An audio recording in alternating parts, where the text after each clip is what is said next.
Voltamos com o programa Processo de Investigação. Hoje, fazendo alusão à lei, o Estatuto da Criança e do Adolescente. Para isso, chamamos doutora Aline, doutor Laureto, responsáveis pelas delegacias da Polícia Civil que cuidam desses fatos envolvendo crianças e adolescentes. Doutora, quando surge um problema em que um adolescente pratica um ato ilícito contra uma criança, de quem é a competência? Da Delegacia de Atendimento à Infância e Juventude. Então, eu e o Dr. Laureto, nós trabalhamos em diversos casos em conjunto, né? Ele com a equipe técnica me dá embasamento, atendimento psicossocial. Então, não são poucas as vezes que as delegacias da infância, da proteção e da repressão trabalham em conjunto. Então, a competência, ela prevalece sempre da infância e juventude, até mesmo em crimes federais, em atos análogos a crimes federais. Ah, certo. Então, aí a competência se dá no caso ali, pela vítima, que é uma criança. Não, se dá pelo adolescente em conflito com a lei. Aí vem para mim. Vem para o senhor. Se me permite, o primeiro atendimento nesses casos é feito pela nossa delegacia justamente pela necessidade, dependendo do tamanho da vítima, uma vítima, por exemplo, aí na primeira infância, vítima de 6, 7 anos, então esta oitiva é feita por uma forma específica, uma forma técnica, né, por intermédio das nossas assistentes sociais ou psicólogas. O relato desta vítima é tomado nesta forma, por intermédio de um relatório psicossocial. Muitas vezes, né, é feito o boletim de ocorrência na nossa delegacia e em seguida é encaminhado para a DEARJ, porque aí pela própria exigência do Estatuto da Criança e do Adolescente já é atribuição, é competência da Justiça, tem a Justiça especializada, então é por isso que nós encaminhamos para a DEARJ. A vítima segue tendo todo o assessoramento que seria da DPCA. Certo. No entanto, a apuração com relação ao adolescente, né, prevalece nesse caso para a competência ser da DEARJ.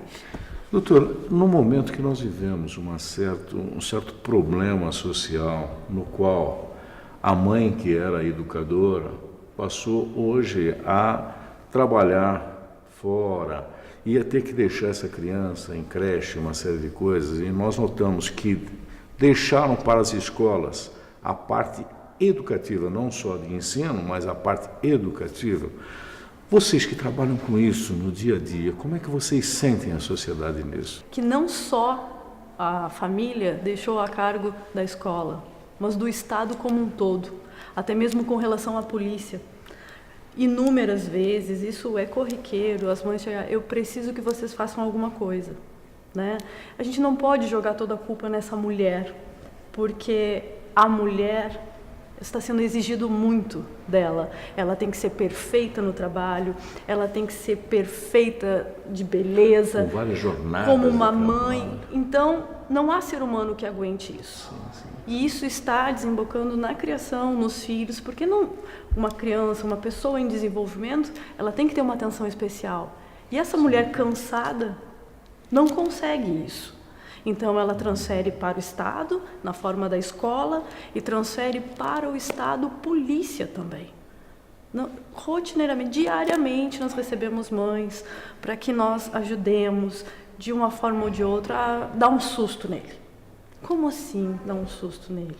Entendeu? A gente tem que chamar o adolescente, conversar com ele, mostrar o que acontece. Nós até temos um projeto em andamento nesse sentido, de trazer esses adolescentes problema, né? E a gente mostrar a eles como que é uma cela, para onde eles vão. Exatamente aquilo que eu falei anteriormente, dá alguma coisa. Certo. Ele vai ficar custodiado, ele vai ser afastado da família. Então nós temos diversas conversas com os adolescentes nesse sentido, mostrar o outro lado, para que ele identifique também a situação da mãe. Eu sou de uma época, por ser mais velho, em que o pai chamava a criança, pegava com o boletim, ele dizia: como é que o senhor tirou esta nota? E hoje a postura do pai sempre é: como é que este professor te deu esta nota? Muda-se. Essa mudança tem sido positiva? Há alguma solução para isso, doutora? Eu acredito que essa postura, ela é superficial por conta da exigência da sociedade, né? Que o que esse pai quer? Quer que esse filho seja aprovado. Não interessa que custo, se aprendeu ou não, se apreendeu também ou não, entendeu? Porque o que a sociedade exige? Que ele seja um garoto formado no ensino médio, não interessa se ele sabe ou não sabe, que ele tenha um ensino superior, né? Então, a sociedade como um todo, eu acho que ela está muito superficial. E aí nós perdemos na essência. Nós perdemos na essência da educação, da exigência que tem que ser feita.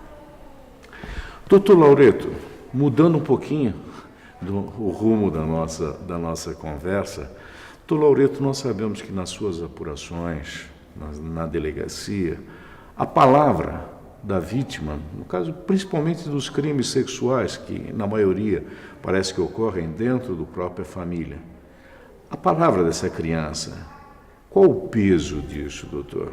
Quando a criança acusa um maior de ter abusado sexualmente dela. Por isso até que eu disse que nós dispomos dessas técnicas, né, para que possam obter este relato. São técnicas da área de assistência social, psicólogas.